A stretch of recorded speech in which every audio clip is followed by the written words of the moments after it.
stage, anyone else appears, speaks but prattle. Speaks but prattle. And I can't remember who it was, but when Henry stood up to speech and he seized the moment, because there was a hesitation as to where we should go and what we ought to do. And he began to reflect upon where we had been. So he began to build into the history of the matter to which we had been subjected for so many years. And then he said, it went something like this: people now are wont to cry, peace, peace. He said, there cannot be peace. There cannot be. We've long since crossed the Rubicon. And he said, my lantern is the experience of where we've been in order to illuminate, to light the path we must now take. That is the path of experience.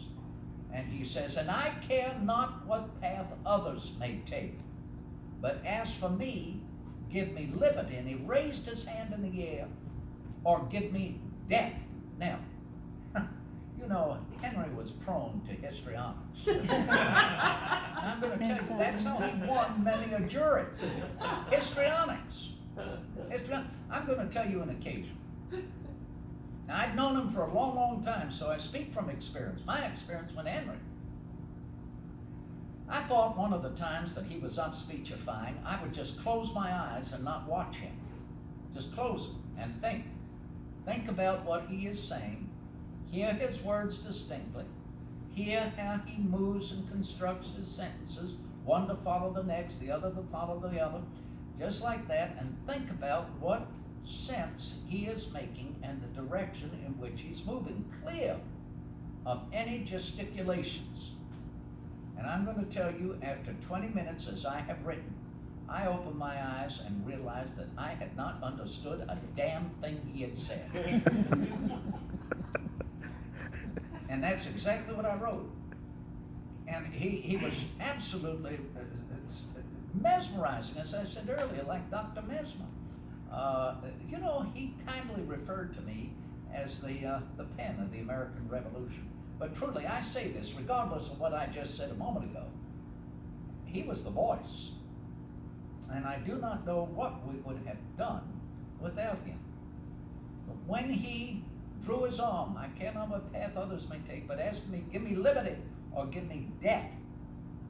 Do you know each and every one of us knew he was reciting the lines of the play Cato by Joseph Addison? It was Washington's favorite play. General Washington had it performed by his officers when they were stationed that onerous winter at Valley Forge. And so here Henry was seizing the moment with histrionics to quote lines out of a play. Well, what did Shakespeare say as well? The play's the thing to capture the imagination, the mind of the king. And Henry certainly did on that occasion at St. John's Church, there on Church Hill, south of Richmond, south of the city. Yes, I was there. Do you know, what was his name? Carrington. Was it William? He was one of the Carringtons upon the occasion.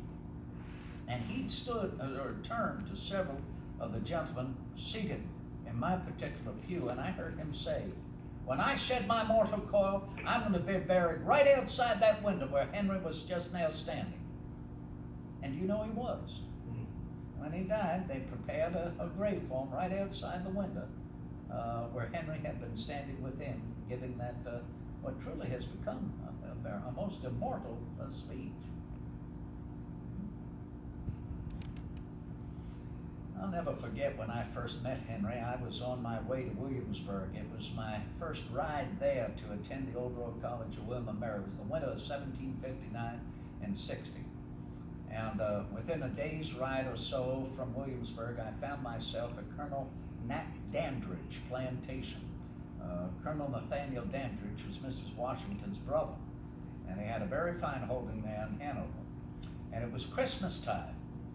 And what you may all not know with respect to Henry's talents is that he was most adept upon the fiddle, quite adept upon the fiddle.